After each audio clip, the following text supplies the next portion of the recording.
정부가 고삐 풀린 집값 잡기에 나섰지만 시장에 얼마나 먹힐지는 의문입니다. 최근엔 강남 집주인이 갑이란 말도 유행하고 있습니다.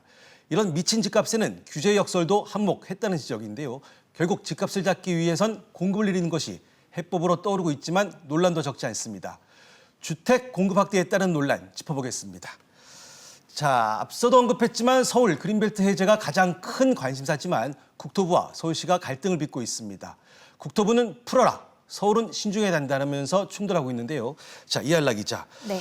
박원순 서울시장이 그린벨트 해제를 반대하는 이유는 뭡니까? 그린벨트 해제가 오히려 집값 상승을 부추길 수 있다는 겁니다. 네. 이 박원순 서울시장은 그린벨트 해제는 극도로 신중해야 할 일이라며 사실상 반대 입장을 표명했는데요. 네. 이 그린벨트를 풀어서 아파트를 지을 경우 가격이 안정되기보다는 로또로 변질되는 부작용이 생길 수 있다는 겁니다. 네. 대신 박 시장은 아파트 분양 공급 대신 공공임대주택 확대 카드를 꺼내들었는데요. 지금은 유동자금 등을 활용해 공공임대주택 확대에 집중해야 할 시기라고 강조했는데요. 네. 박 시장은 임기 5년 동안 임대주택 24만 가구를 공급하겠다는 목표 아래 도심 저개발지나 유휴지, 또 국공유지와 노후청사 건물 등을 발굴한다는 계획입니다. 네. 하지만 국토부는 대부분이 자투리 땅이라면서 대규모 공급이 불가하다며 회의적인 반응을 보이고 있는데요.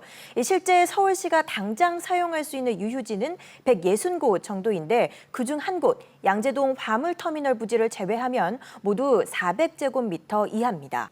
그 시민단체들도 그린벨트 해제에 반대하고 나섰습니다. 이건 어떻게 봐야 될까요? 네, 과거에 강남 세곡 등 이 강남 일대에 지어졌던 보금자리 주택들 그리고 위례, 판교 신도시 등 2기 신도시를 기억하실 겁니다. 네네. 이 당시 공공재인 그린벨트를 풀어서 무주택 서민들에게 주택을 공급하겠다는 취지로 시작이 됐었죠. 네. 하지만 소수 당첨자들에게만 큰 폭의 시세 차익이 돌아가면서 로또 논란이 불거졌었습니다. 이 해당 신도시들은 당시 강남 3구에 속하는 송파구 집값을 육박했는데요. 네. 2기 신도시가 생긴 이후에도 강남과 서울 집값이 안정되기는커녕 가파르게 오르고 있는 상황입니다. 네.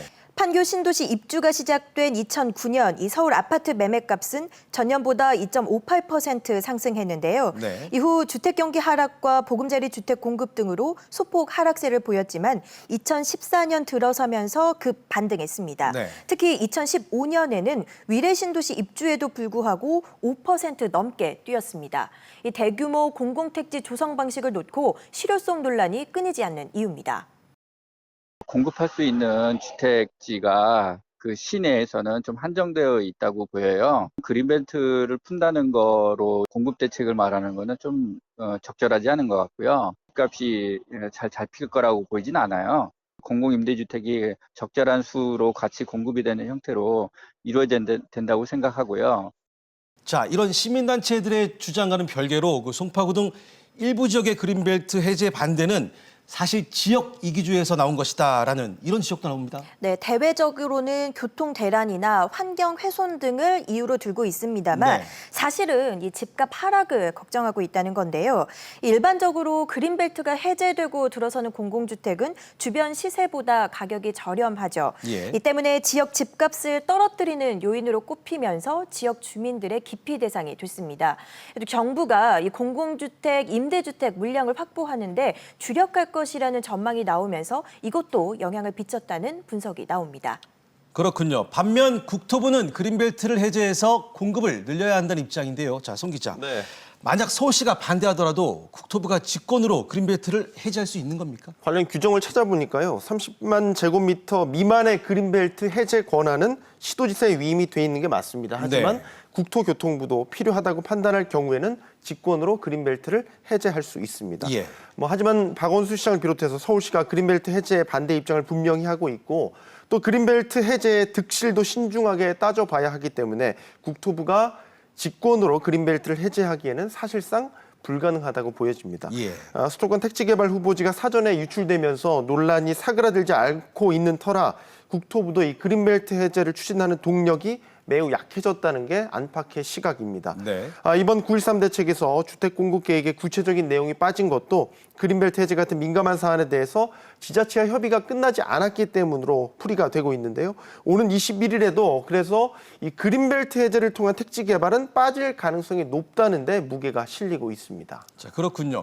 그린벨트 해제와 함께 서울 집값을 잡기 위해 그 용산 미군 부지에 임대주택을 짓자는 국민청원도 지금 진행되고 있죠. 네, 맞습니다. 청와대 국민청원 게시판에 용산 민족공원에 이 공원 대신에 대규모 임대주택을 건설하자는 청원글이 쏟아지고 있는데요. 네. 일주일 만에 이 관련 청원이 200건을 넘어서는 등 수백 건에 달하는 글들이 올라오고 있는 상황입니다. 예. 영구 임대주택으로 5만 호를 지으면 서울 집값을 잡을 수 있다. 혹은 이 그린벨트를 해지하지 말고 용산공원에 임대주택을 지어달라는 요구가 대부분인데요. 네. 아무래도 이 눈뜨기가 무섭게 치솟는 서울 집값에 이 불안감이 커진 무주택자들, 또 내 집 마련에 어려움을 겪는 젊은 세대들을 중심으로 큰 공감대를 형성하고 있는 것으로 보입니다. 그렇군요. 요즘은 무슨 일만 있으면 청와대 청원 게시판이 불이 나는 것 같습니다. 자, 용산 미군 부지에 임대주택을 짓자는 이런 주장, 네. 실현 가능성이 있는 겁니까? 현재 용산 미군기지 부지는 용산공원 이 조성특별법으로 그 용도를 이제 공원 조성으로 못 박은 상태입니다. 네. 아울러서 이제 이 특별법이 제정되기까지 우리 사회가 10년 가까이 사회적 합의와 국민적 공감대를 이뤄왔다는 점에서 청원에서 주장하는 것처럼 이 손바닥 뒤집듯이 임대주택 단지로 용도를 바꿀 수 있는 건 아닙니다. 예. 하지만 업계 일각에서는 부지 일부분만 제한적으로 활용을 해서 주택 공급 부지를 짓는 방안은 가능하지 않겠나 이런 시나리오를 제기하고 있기는 합니다. 네. 토지 공개념이라는 잣대를 여기에 적용하는 전문가도 있는데요. 지금과 같이 비정상적으로 집값이 치솟는다면 정부가 이 공공의 복리를 위해서 일부를 임대주택 단지로 용도 전환을 할 수 있지 않겠나라는 견해를 제시하고 있는 겁니다. 예. 하지만 역시 다수 여론이나 전문가들은 용산은 공원화가 바람직하다는데 무게를 싣고 있습니다. 자, 그렇군요. 국토부나 전문가들은 서울 도심 그린벨트를 해제해서 이곳에 집을 짓는 것만이 집값 안정의 유일한 해법이라고 지적하고 있습니다. 과연 이런 주장대로 하면 서울 집값 잡기 해법이 될 수 있겠습니까? 네, 이들의 주장을 정리하면 사실 간단합니다. 네. 필요한 곳에 더 많은 집을 공급하겠다. 네. 다만 현재 서울에는 이 유유지가 충분치 않으니까 이 그린벨트를 풀어서 토지 활용도를 높이고 또 이를 통해서 과열된 집값을 잡겠다는 거죠. 예. 이 서울 도심 이 내에서의 꾸준한 택지 공급이 결국 이 집값 안정의 해법이 될 수 있다는 건데 네. 일부에서는 서울의 경우 이 현실적인 문제를 고려했을 때 이 저층 위주의 이 안정적인 그러니까 제한된 도시 재생보다는 이 고밀도의 압축적인 도시 재생 전략이 필요하다는 지적도 나오고 있습니다. 서울 대도시권에 있어서의 중심이라는 게 강남과 판교와 이런 입지 정도가 되기 때문에 그 주변에 있는 가용한 그린벨트 지역에 주택이 공급이 된다 그러면 똘똘한 한 채에 해당되는 주택이 공급되고 거기에 따라 가격 안정 효과가 장기적으로 얻어질 거라고 생각을 합니다. 다만 정부는 그린벨트 부지를 활용하더라도 이 환경 가치가 높은 1등급이나 2등급 부지는 원칙적으로 활용하지 않기로 했습니다.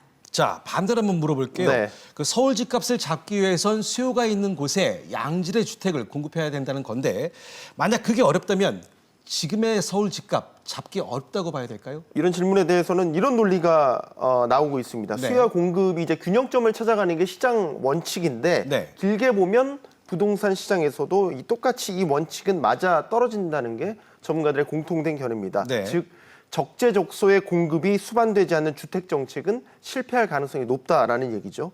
현 정부에서 10차례 넘는 고강도 규제책들을 쏟아냈지만 이 공급 대책에 상대적으로 소홀했던 탓에 비정상적인 기대 심리가 나타났고 이는 매물 품귀 현상으로 이어져서 호가만 자꾸 올리는 식의 부작용이 나타났다는 분석이 설득력을 얻고 있습니다. 네. 신규 주택이 시장에 꾸준히 공급될 것이다라는 신호를 줌으로써 일단 시장 전반에 퍼져 있는 이상 기대 심리를 진정시키는 게 급선무라는 이야기가 나오는 이유입니다. 네.